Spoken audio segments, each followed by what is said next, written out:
Ram Setu movie की शुरुआत अफगानिस्तान में बामियां नामक जगह से होती है। वहां तालिबानियों ने करीब 6 साल पहले भगवान बुद्ध की सबसे विशाल मूर्तियों को बम से ध्वस्त कर दिया था और उन्हीं के संरक्षण के लिए अंतर्राष्ट्रीय आर्कियोलॉजिस्ट की एक टीम पहुंची। उसमें भारत के आर्कियोलॉजिस्ट भी शामिल थे और इन्हीं आर्कियोलॉजिस्ट में आर्यन यानी अक्षय कुमार भी शामिल होते हैं और वहां आर्यन को एक खजाना मिलता है। आर्यन और उसके साथी खजाने के ऊपर रिसर्च कर ही रहे थे कि तभी वहां पर तालिबानी अटैक कर देते हैं। तालिबानियों से बचने के लिए आर्यन और उसका एक साथी भागते हैं और वो एक गुफा में गिर जाते हैं जहां पर भगवान बुद्ध की विशाल मूर्ति स्थापित होती है और फिर आर्यन वो खजाना और मूर्ति पाकिस्तान सरकार को सौंप देते हैं। और वहाँ इंटरव्यू के दौरान आर्यन कहता है कि मैं धर्म, भगवान और ऐसी विचार को नहीं मानता जिसका कोई प्रमाण ना हो। मैं सिर्फ संस्कृति, इतिहास और आर्कियोलॉजिस्ट को मानता हूँ जिसका प्रमाण मिले। फिर कुछ लोग दिखाए जाते हैं जो एक प्रोजेक्ट के विरोध में हड़ताल कर रहे होते हैं। उस प्रोजेक्ट का नाम सेतु समुद्रम प्रोजेक्ट था, जिसके तहत भारत सरकार और कुछ निजी संगठन राम सेतु को तोड़कर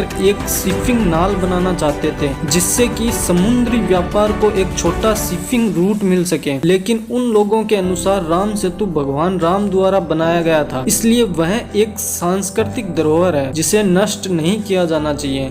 इसलिए लोग वहां उस प्रोजेक्ट का विरोध कर रहे थे और उसके विरोध में धरना दे रहे थे। फिर वहां सरकार द्वारा आर्यन को बुलाया जाता है कि सरकार को एक एफिडेविट चाहिए कि राम सेतु को श्री राम ने नहीं नेचर ने बनाया है। और ऐसी ही एक रिपोर्ट आर्यन ने कोर्ट में पेश कर दी और इसमें कोर्ट आदेश देता है कि कोई वैज्ञानिक सबूत प्रस्तुत करना पड़ेगा कि राम सेतु प्रकृति द्वारा निर्मित है। फिर लोगों के विरोध करने पर सरकार ने एफिडेविट वापस ली और लोगों से माफी मांगी और आर्यन को कोर्ट ने अपने पद से निष्कासित कर दिया। फिर आर्यन को पुष्पक शिपिंग कंपनी के मालिक मिलने के लिए बुलाते हैं और आर्यन से कहते हैं कि तुम एक और रिपोर्ट तैयार करो रिसर्च और सूचना व वैज्ञानिक सबूतों के साथ और फिर उसे कोर्ट में प्रस्तुत करो। इस ऑफर पर आर्यन कहता है कि मुझे इस विवाद में नहीं पड़ना, यह कहकर वो वहाँ से चला जाता है। जैसे ही आर्यन वहाँ से जा रहा होता है कि लोग उस पर हमला कर देते हैं क्योंकि उसने श्री राम पर सवाल उठाया था और आर्यन को लोगों का हेट मिलने लग जाता है। और फिर आर्यन राम सेतु पर रिसर्च करने चला जाता है और वहाँ वो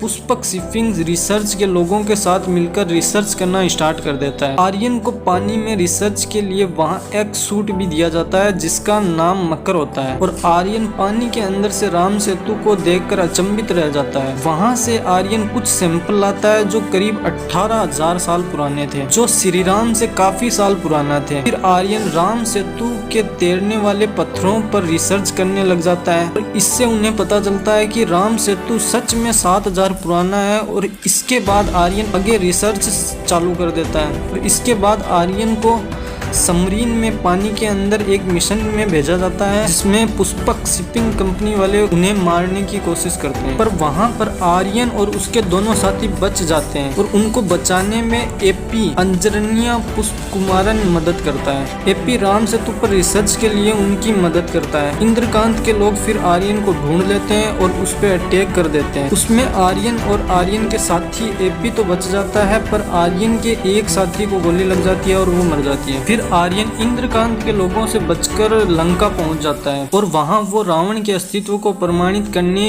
के रिसर्च स्टार्ट कर देता है ताकि उससे श्री राम का अस्तित्व अपने आप प्रमाणित हो जाएगा और राम सेतु श्री राम द्वारा बनाया गया है ये भी प्रमाणित हो जाएगा। फिर आर्यन रावण की लंका के क्लू ढूंढने की बात करता है। तब एपी एक लाइब्रेरी में एक बुक के बारे में बताता है कि उस बुक में रावण का कोई क्लू मिल सकता है। वहाँ लाइब्रेरी के प्रोफेसर के पास एक बुक होती है जिसमें उन्हें लंका को ढूंढने की एक गुफा का मैप मिलता है। फिर वो उस गुफा को ढूंढने रावण फॉल्स पहुंच जाते हैं। फिर वहां पर उन्हें एक नदी के अंदर गुफा मिलती है और उस गुफा में आगे चलने के बाद आर्यन और उसके साथियों को रावण की सोने की लंका का रास्ता मिलता है। फिर वो एक रास्ते से गुफा के बाहर निकलते हैं जहाँ उनके सामने एक पर्वत होता है। फिर वो उस पर्वत की छाया से बने त्रिभुज की परछाई के लास्ट पॉइंट पर पहुंच जाते हैं जहाँ उन्हें संजीवनी बूटी के पौधे मिलते हैं। हैं। फिर वहाँ इंद्रकांत के आदमी पहुँच जाते हैं और आर्यन और उसके साथियों को बंदी बना लेते हैं। वहाँ एपी हेलीकॉप्टर से नीचे गिर जाता है। फिर आर्यन इंद्रकांत के आदमियों